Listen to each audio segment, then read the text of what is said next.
Let's talk about awkward because if you're living with Parkinson's, you know that it comes with a few uninvited surprises, random arm swings, rogue shuffles, or suddenly sounding like you forgot how to blink in public. Yeah, awkward. But here's what I've learned: awkward doesn't have to equal embarrassing. You don't have to shrink, you don't have to hide, and you don't have to apologize. In fact, sometimes you can even flip those moments and take the power back. So today I'm going to share how I hacked those awkward moments with Parkinson's, the stuff that makes people look sideways, and how I deal with it without losing my dignity, my confidence, or my humor.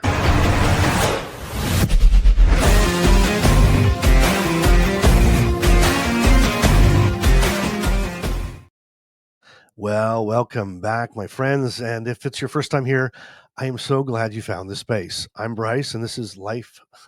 This is, you know, isn't it something?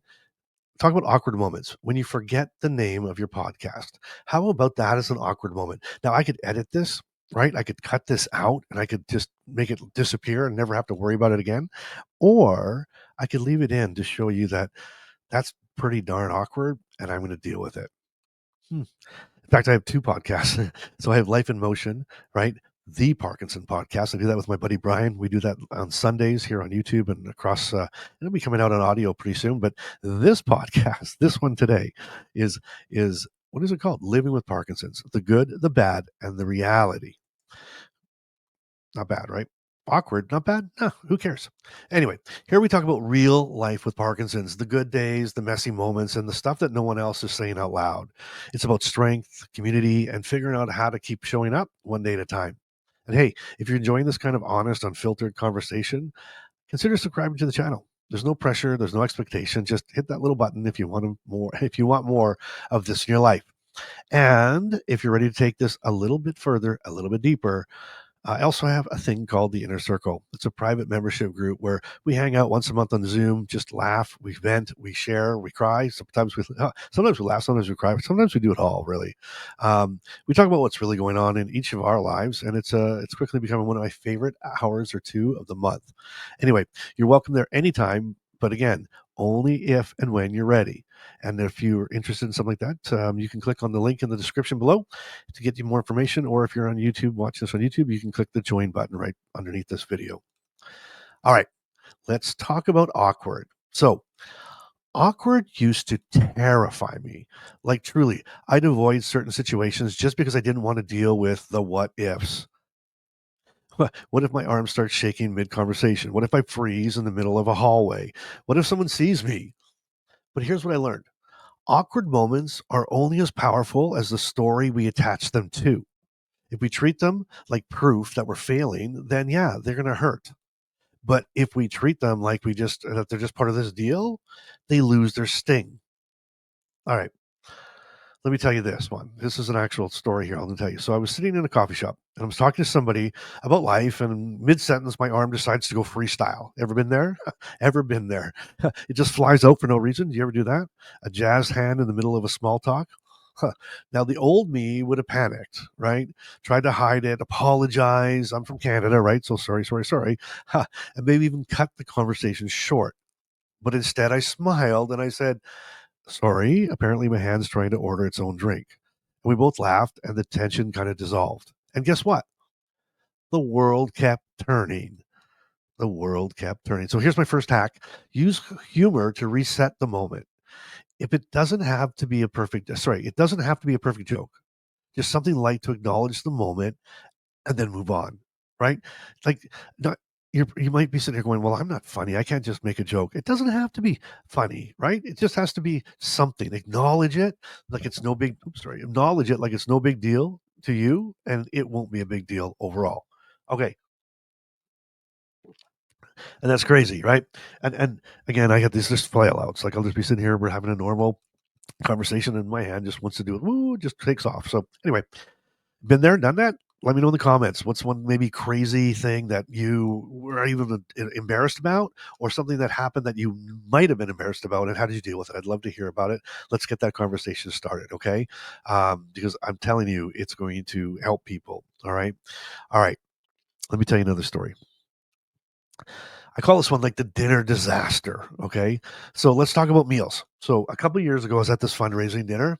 and I tried to cut into a piece of roast beef, and suddenly it turned into like a wrestling match. The plate moved, the fork flew, and I'm pretty sure gravy ended up somewhere where gravy should never be.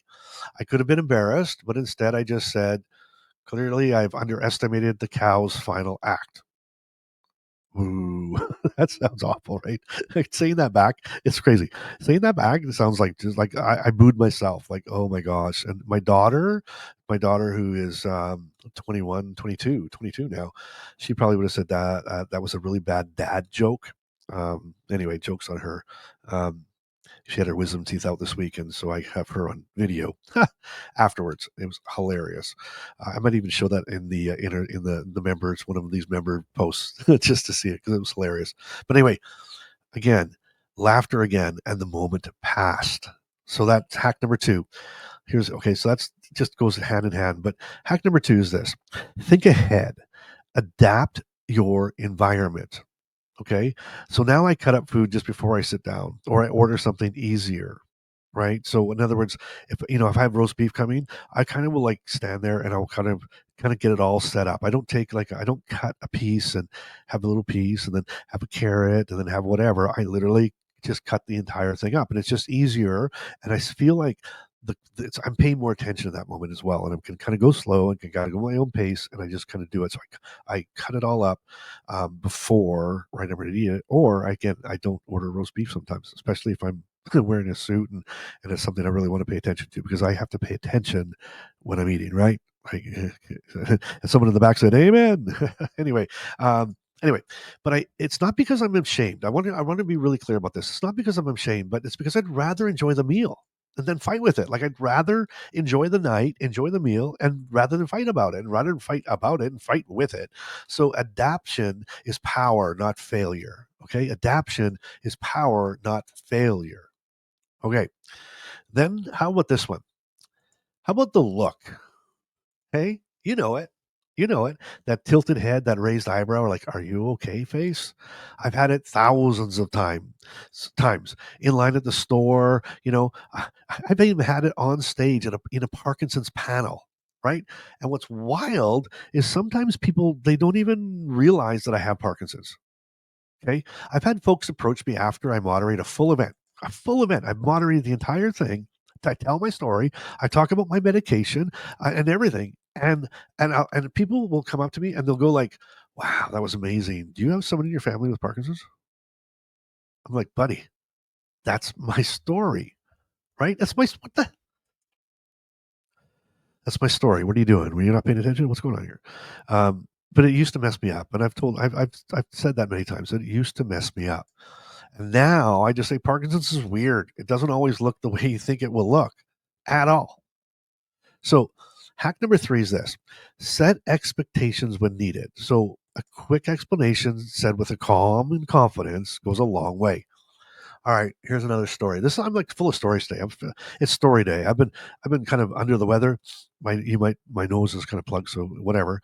But I was kind of laying around and I kind of slowed down a little bit because I was under the weather, and I started thinking about all these different stories. I was thinking about these awkward moments, and these stories just kept popping up and popping up. And um, Brian and I in the other podcast, we had the 10 most awkward things people say to you. And if you haven't seen that video or that podcast, go check it out. It's really good. It's long, but it's very, very good. But so it made me start me thinking about not just the awkward things that people say or the awkward comments they'll say, but those awkward moments, right? So I have all these stories running through my head. So anyway, here's one, and it's still this one. This one still makes me laugh. Okay, so I'm at the grocery store and I go to pay. I reach my debit card, and instead of, I reach into my debit card, instead I drop my keys, I drop my phone, I drop my Costco card, and I drop a receipt from like 2010. And the cashier just stares at me, and I go, I'm sorry, I call that move the Parkinson pocket dump. She looks at me kind of like, what? And then she starts to laugh, but it was like an awkward laugh. Okay. And so she didn't respond to me. Like, she kind of like smiled and like, ha ha, one of those ha ha joke. I mean, probably the way you're laughing at my dad jokes today. Ha ha. Right. So she gives me the ha ha. And I'm like, oh my goodness. So I'm thinking maybe I slurred the Parkinson part, right? Because again, I'm having, my anxiety's high now because I mean, again, phones everywhere, everything's going crazy. And so I get through that. So now get everything going. So now I get my debit card out. Okay. Now, I'm not sure about where you're from, but where I'm from, I think my card has like $100 limit on tapping, like tapping my debit card. Man, I like tapping my debit card because how many? And give me something in the comments here. How many of you have tried to get that little tiny card? I'm looking around for one as if I could show you a demonstration if you're watching this, but if you're listening, you wouldn't see it anyway, so it doesn't matter. But anyway, trying to get that little tiny debit card in the little tiny space inside that debit machine or that ATM machine. Good luck. All of a sudden, though, it kicked in with her with the Costco lady. It kicked in because I think when I said, that's just my Parkinson, whatever, pocket overload, whatever I called it, that Parkinson, I can't even say it right now. The Parkinson's pocket dump. I don't know if she really caught on to the Parkinson's part, but then all of a sudden I realized when I was trying to get this thing inside the machine and I couldn't get it in, then I saw that look again, and it kind of like tooth. I saw the light bulb go off, like, oh my gosh, Parkinson's. And so she's like, "Can I help you?" That's her. I'm like, "Sure, no problem." And then she kind of took my card and put it in for me. Um, and then it was kind of weird after that. 'Cause it was like, "Do you need someone to help you out? Do you need someone to push your cart? Do you need someone?" I'm like, "No, I'm fine. No, I'm fine. No, I'm fine." But anyway, uh, so here's the thing you have to do though. You have to embrace the absurd. This is hack number 4. Embrace the absurd, because the truth is sometimes Parkinson's, it's flipping weird, right? It's flipping weird. You can either cry or laugh, and laughing feels better. Okay. So just decide, I'm going to cry, I'm going to laugh. And sometimes you cry. Good. Let it out. Cry it out. Cry it out. And sometimes you just have to laugh. But at the end of the day, I kind of like laughing better than crying. So that's the one I choose. Mostly I'm just going to laugh it off. Laugh it off. So I found that that awkward moments are usually the hardest when we feel like we're being watched instead of understood. Okay, think of what I just said. I feel like the moments, the awkward moments, are harder when we feel like we're being watched instead of understood. Just like that lady I was talking about at Costco. So I talk to people around me, right? I'll say things like, "Hey, just so you know, sometimes my hand or my face doesn't behave." Huh? Yeah, it's okay. You don't have to worry unless I ask for help. And they kind of go like, "Huh." It takes about 10 to 15 seconds. And then everybody's like, "Huh." But then it opens the door for understanding instead of assumption. So why go by assumption? Why have everybody standing around wondering what's wrong with you, or wondering what's up with this person, or wondering if you're drunk, or wondering if you're high, or wondering if you have Parkinson's, right? I'd rather just call a spade a spade. Hey, you know what? Sometimes my stuff's going to do some wild things. We could be dancing in a second. If you see me dancing, it's okay. Let me dance. But I promise you, if I need help, I'll ask for help. So don't worry about me, right? So that's hack number 5. You have to invite people in. You have to invite them in. You don't have to explain everything, but a little context creates a lot of freedom. Let me say that clearly. A little context creates a lot of freedom.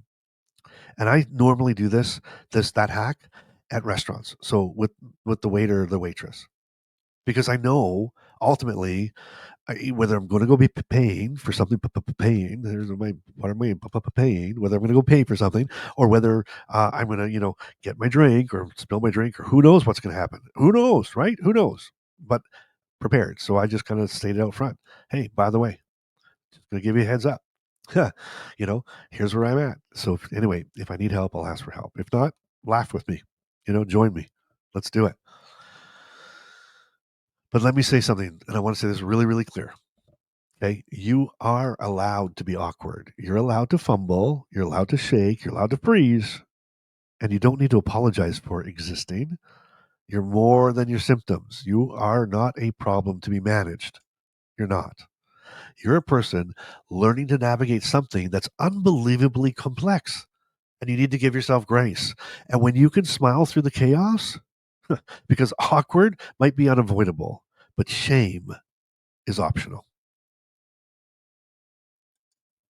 And if this episode helped you breathe even a little easier today, or maybe it made you laugh, or maybe it didn't.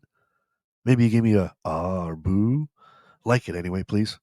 The more you like a video, the more you comment on a video, the further it goes. But like the podcast comments, you know, likes, shares, it tells the algorithms that this is an okay video, and it gets it out to more people.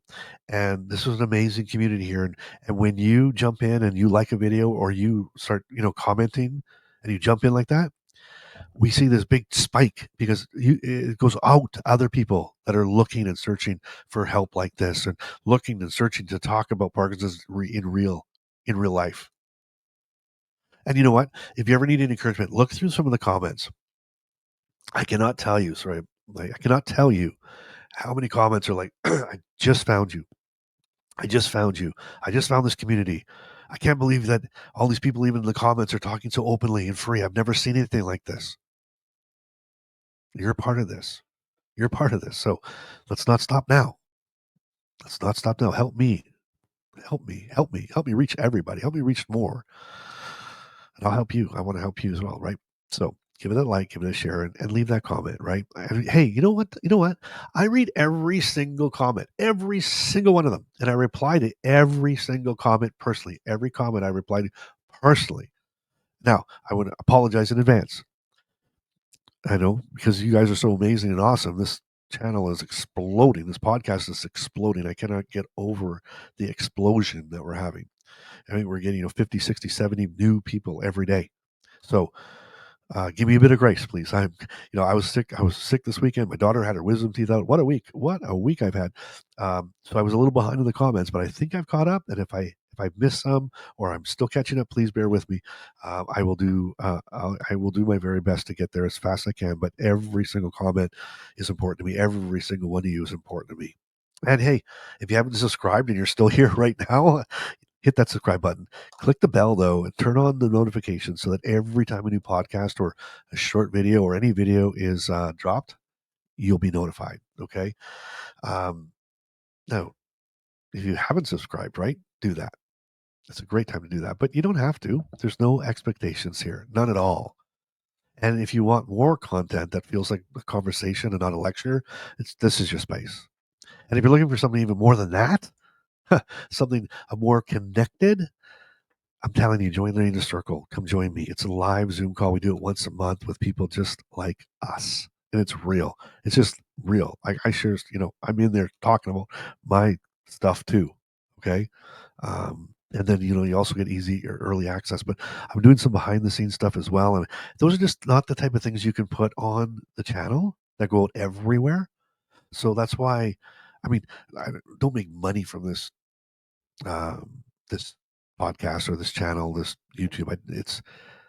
And if there is any money, so for a little bit, like if the swag's looking really cool, or the memberships, I just reinvest it back into Parkinson's to advocate for Parkinson's to get the word out there. So it's not a money thing; it's just a you and me thing, right?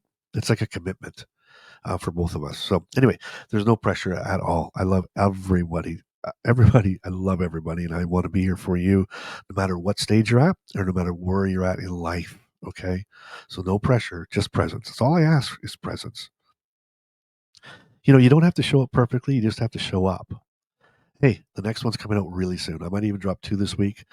So watch, get it. And if you haven't, click that bell, click it, get the notifications, and the link is in the description below for everything you need. Everything you need. And you got to remember, you're not alone in this. You are not alone in the awkward moments. You're not broken. You are a beautiful, complicated, hilarious work in progress, just like the rest of us. Thanks for being here, and I'm going to see you in the next one.